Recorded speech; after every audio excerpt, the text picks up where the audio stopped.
que vous avez peu vu durant le multiplex, c'est Lens-Strasbourg. C'était un match qui avait tout de même son importance, puisque les deux équipes étaient, avant de le disputer, 7e ex aequo. Le vainqueur pouvait donc se retrouver 5e et se qualifier pour l'Intertoto. Philippe Bruet était à Lens ce soir.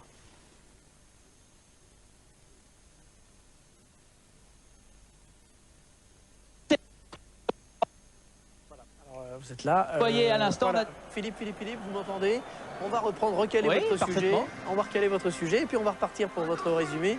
Parce qu'on a eu des petits problèmes de son sur le début de votre liaison. Donc c'est le résumé de Lens-Strasbourg. Dès que vous êtes prêts, vous nous le dites. Et puis on peut partir pour ce résumé avec une coupe Intertoto qui était donc l'enjeu de cette rencontre entre les Lensois et les Strasbourgeois. Est-ce que vous êtes prêts à Lens? C'est prêt à Lens. On y va pour ce Lens-Strasbourg.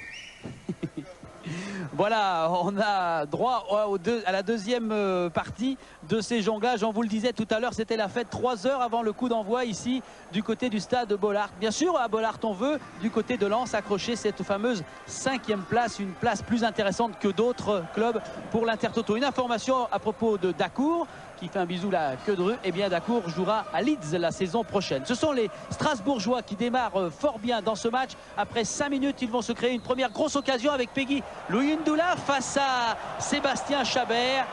Et Luyindula, il peut ne pas être heureux. Regardez son ballon, il est repoussé juste par l'arête de la transversale. Début de Chabert qui remplace une nouvelle fois. Ça avait été le cas à Bordeaux, qui remplace Varmuz. Encore une occasion, 2 minutes plus tard pour les Strasbourgeois. Luyindula, il va tenter une nouvelle fois seul. Finalement, il réussit à centrer et ce ballon va revenir devant les buts lensois. Et c'est finalement Valérien Ismaël qui supplée Sébastien Chabert. Peu d'occasions dans le premier quart d'heure du côté de Lens, mais déjà une équipe de Strasbourg très en vue. En voilà une balle intéressante peut-être pour les Lensois avec Lamine Sako qui frappe et le grand écart réussi par Thierry Debesse qui repousse le premier ballon intéressant des joueurs de François Brisson. Lens encore avec Olivier Dacour. Long ballon, Debesse est sorti, la tête de Moreira dans le filet, mais c'est le petit filet. Daniel Moreira qui est devancé ou presque par Thierry Debesse, qui est gêné en tout cas. Et cette balle est à côté, 0-0 entre Lens et Strasbourg à la mi-temps. D'entrée de jeu, Lens en deuxième période va accélérer sur les buts de Debesse. C'est presque la même occasion que tout à l'heure. Le même duel entre Debesse et Moreira. Mais cette fois, Moreira a sauté bien plus haut et cette fois le ballon est cadré. Ouverture du score ici à Bollaert, 1-0 pour les Lensois qui retrouvent une nouvelle balle intéressante avec toujours Moreira en pointe de l'attaque ce soir du côté des Lensois. Beaucoup de fois on a vu Moreira. Collet qui donne un nouveau ballon à Philippe Brunel. Brunel va tenter sa chance réussie. Deuxième but pour Lens et vous allez le voir. C'est un exploit pour Philippe Brunel. Il a marqué une seule fois là dans la saison. Regardez ce bel extérieur du pied gauche qui envoie ce ballon plein cadre et au-delà des possibilités de Thierry Debesse. Bollaert euphorique. Bollaert en pleine haut là à 20 minutes de la fin de cette partie. On rappelle que les Lensois viennent de battre Lyon, viennent de battre Bordeaux et pourquoi pas un nouvel exploit ce soir avec d'autres buts. Réaction des Strasbourgeois qui se dégagent comme ils le peuvent.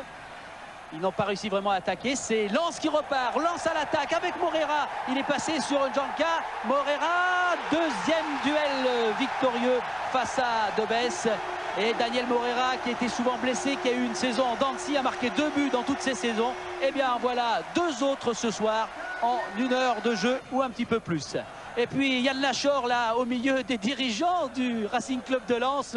Yann Lachor est en train tout simplement de s'échauffer et les dirigeants ont décidé de faire la fête avec Lachor. On est à 10 minutes de la fin de cette partie. Nouveau ballon pour les Lensois avec Corridor qui frappe et 3e exploit de Moreira. Dans cette fois le ballon est repoussé par un poteau strasbourgeois. Yann Lachor, on le retrouve, il est toujours à l'échauffement, il va peut-être pas rentrer. En tout cas il fait signe aux caméras de bien montrer là où se passe le spectacle ce soir.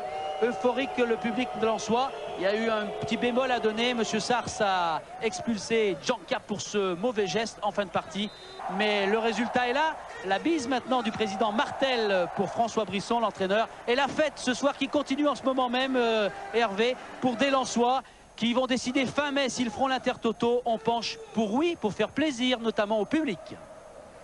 Et les Lensois qui font une magnifique saison, un demi-finaliste de la Coupe de l'UEFA et finalement 5e. Il termine 5e de ce championnat 2000. C'est quand même un très bon résultat lorsqu'on sait, et ça illustre bien le côté foot de ce championnat, qu'ils ont été très près de la relégation pendant une grande partie de l'hiver. Alors, en tant que 5e, les Lensois seraient exemptés du premier tour de la Coupe Intertoto. Ils ne la commenceraient que les 15 et 22 juillet.